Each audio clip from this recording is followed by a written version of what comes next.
Здравейте, приятели! Единственото нещо, което най-много ме дразни в Instagram, YouTube и TikTok е застройките, които правят на супите. Сега ще ви покажа една левченлийска застройка.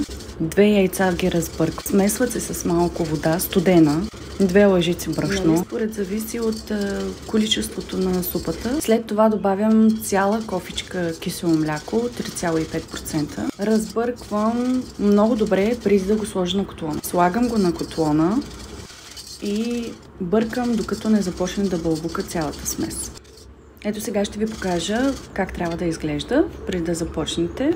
И тук си смених котлоните, защото ми е трудно с лявата ръка. Изобщо цялата работа е много голямо бъркане. Не трябва да се спира да се бърка през цялото време. И двата ми котлона са на 7 и не се изключват и двата котлона, докато се прави застройката. През целия процес само се бърка и се долива. Когато вече усетите, че застройката е достатъчно водна, можете спокойно на 2 курса да изсипете застройката в изцялостната супа. След това се разбърква доста обилно и можете да сложите една щипка лимон тузо, но в черпака първо се разбърква и тогава